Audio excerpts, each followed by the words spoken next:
I feel like I always hear people talk about how they were born in the wrong generation, and they always like to say, "Oh, I wish I was born in the '90s. I wish I was born in the 2000s." I even hear people say like, "Oh, I wish I was born in the '50s or the '60s." Bro, no, no, you don't. Like, no, you do not. And I feel like part of that is like people just seeing edits on TikTok and just being like, "Oh my God, the aesthetic." But honestly, I couldn't disagree with that more. I feel like growing up in the 2010s was honestly the best thing that ever happened to me and really made me who I am today, not gonna lie. So, for reference, I was born on December 20th, 2006, and I feel like every time I tell someone this, they try to act like I was born 2021. Like, I don't know, old heads just be over exaggerating. Like, 2006 is not bad at all.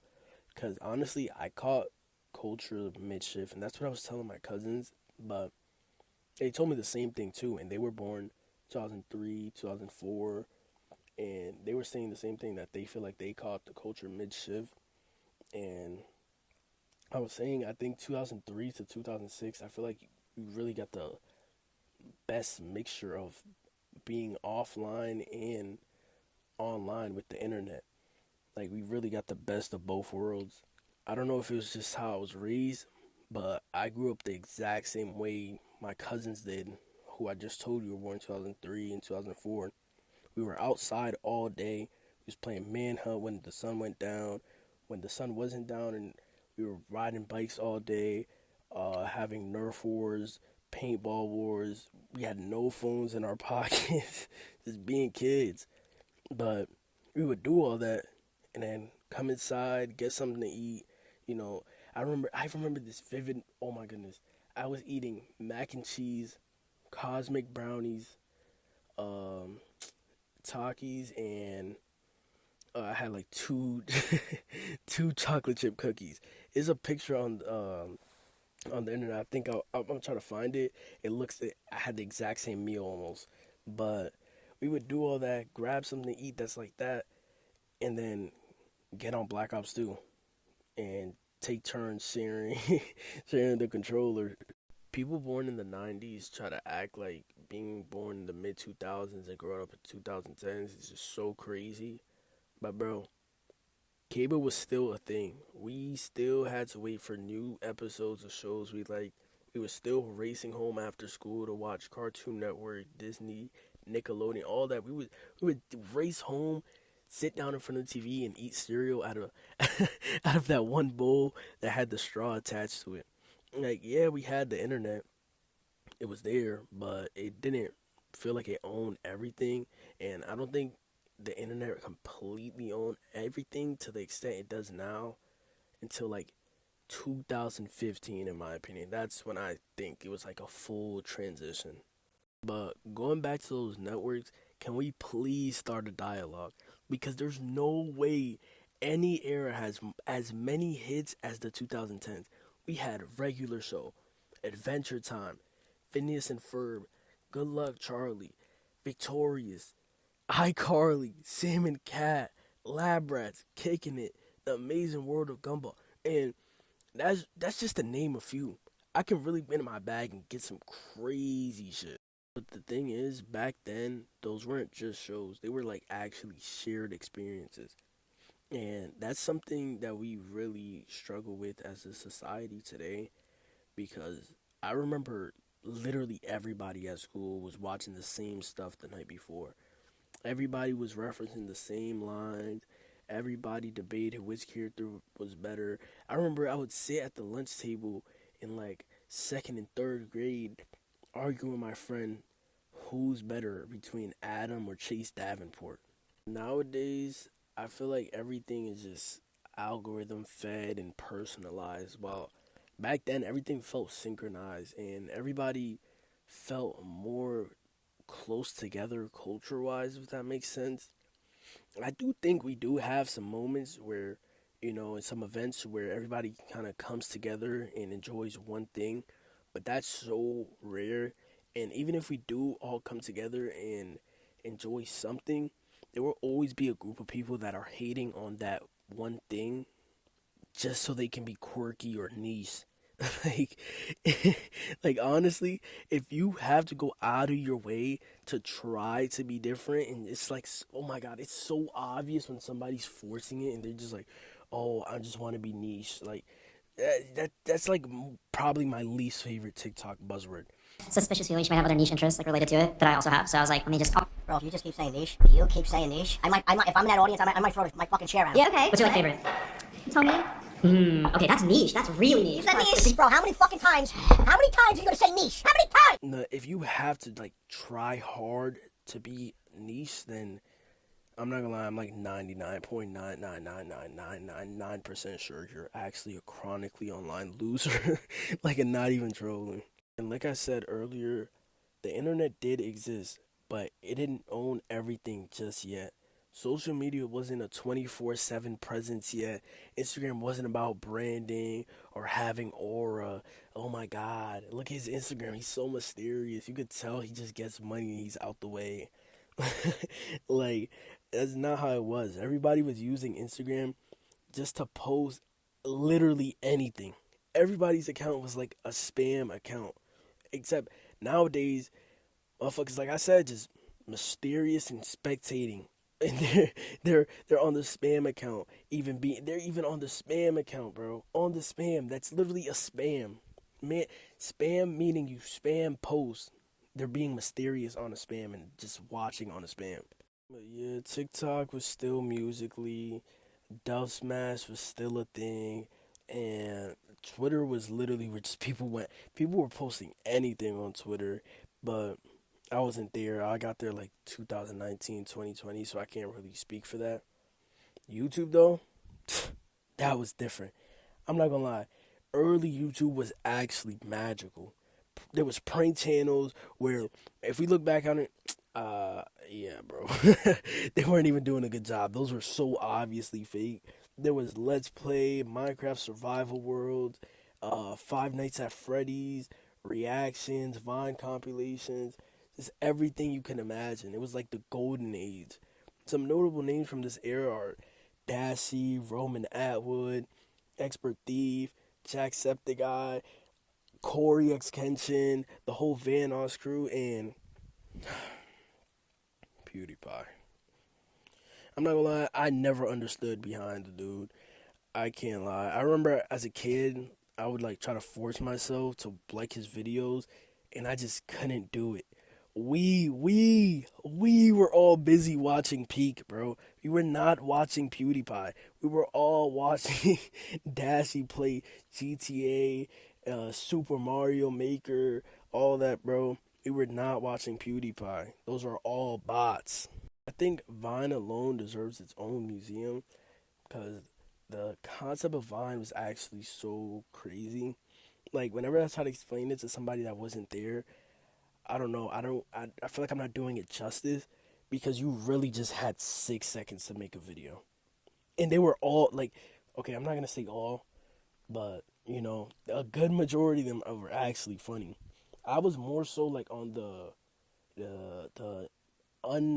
unpurposely funny. Like, I was watching the fail videos. I don't know. I used to watch like King Bats and all those guys, but I don't know, bro. They just weren't funny to me. Like, they had some funny videos, but I feel like what's that one guy's name? Jerry Purple.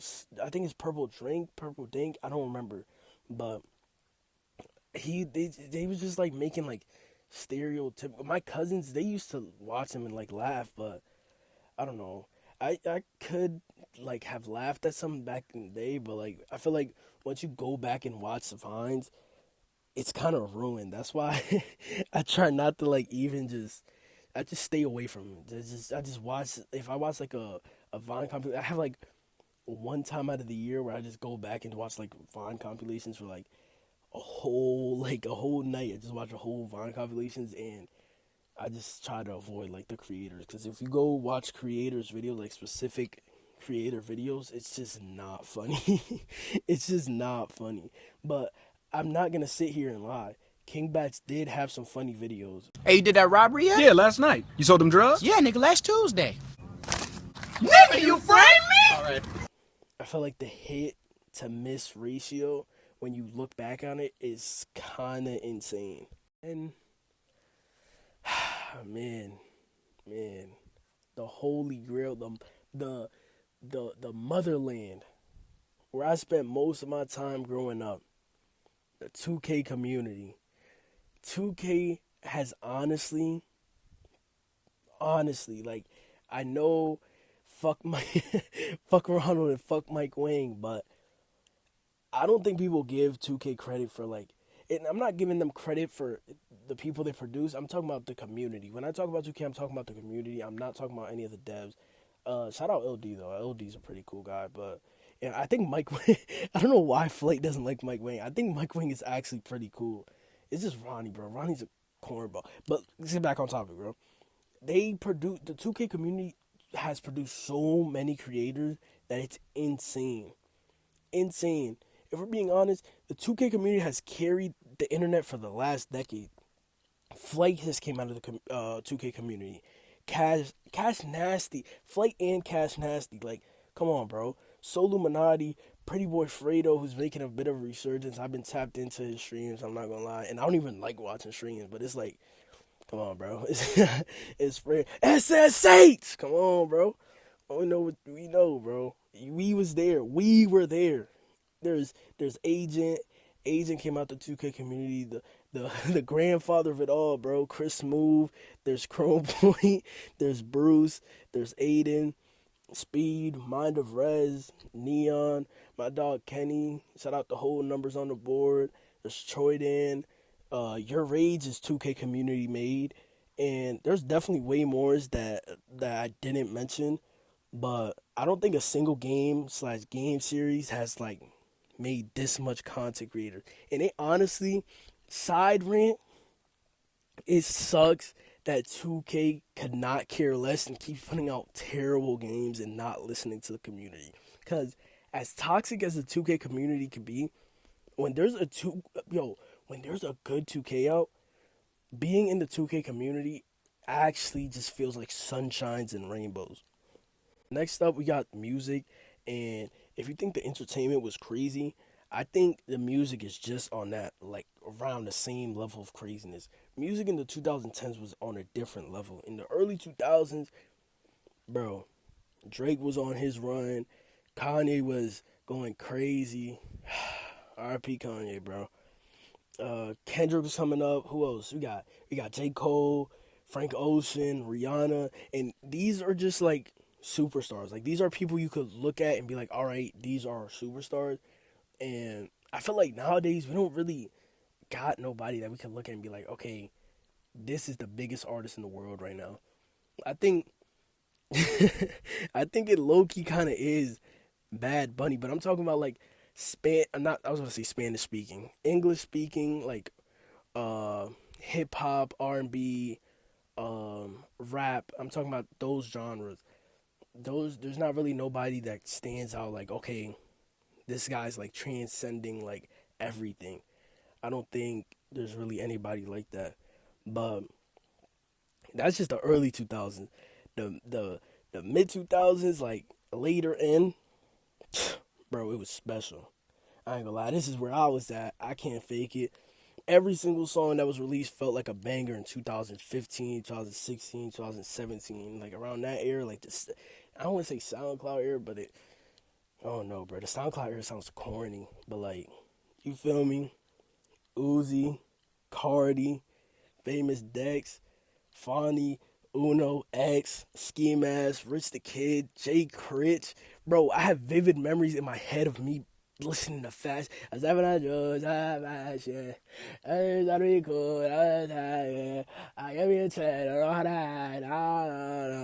I get a vibe like the North Face. Bro, that was a banger. I have vivid memories of me listening to that bush camping, bro. Just shaking in my boots because I was playing solos by myself. I hated solos. And honestly, I don't know how we made it this far without talking about gaming. Because like I said about 2K, this is the golden age. Gaming, this was the best ever. This is the best era of gaming ever.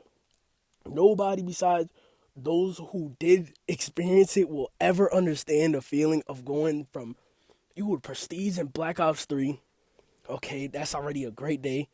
Then you get on 2K. You go on a streak on Sunset. 2K17 Sunset. Oh my God, you're on a streak. Come on, bro, you're lit. Then you go from Sunset or Rivet. Then you go on GTA. You run Pacific Standard. This is like before any of those crazy updates. And I ain't gonna lie. I ain't gonna lie now. I'm still a GTA defender. I still be playing GTA from time to time. I really do think GTA is still not a bad game.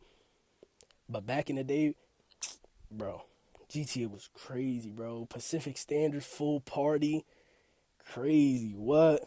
And then after all that, you prestige, you go on a streak, you run Pacific Standard. Boy, if you get a dub on Fortnite after all that, bro, come on, bro. Come on, bro. That's a great day. I genuinely think that was the peak male experience. And I don't think nothing will ever top that, bro. Ever. Not even the birth of my firstborn. So, yeah, there's always going to be people that in every generation look back a generation or two and just romanticize it. But, I wouldn't trade this in for anything. I ain't gonna lie. But, yeah, man, do all that YouTube shit, like, comment, subscribe, you feel me? Let me know what was y'all favorite memories growing up? Like, what was y'all doing as a kid? Because I know everybody grew up different. Like, I ain't watched PewDiePie, but I know it's probably somebody watching this that really did like PewDiePie. So, you feel me? Maybe you could, like, let me know what you liked about him and what other types of media and culture you was tapped into. And let me know what y'all think is going to happen this Saturday with this UFC card. I ain't gonna lie. You know who I got? You know we're all Mexican. You know we are all going for Fluffy. Come on, man. Come on. Modern day Cain Velasquez. Like, y'all just seen Cain got out of jail. Come on, bro. It's foreshadowing. He's the only person that could give Hamzat a run for his money. Sean Strickland isn't going to do it. And I think if Sean Strickland does win, I think they'll give him a title shot because Dana White privilege. But, I think Fluffy got this in the bag. I know, isn't he like an underdog? I don't know. But I got Fluffy, though. Let me know who y'all got. And, yeah.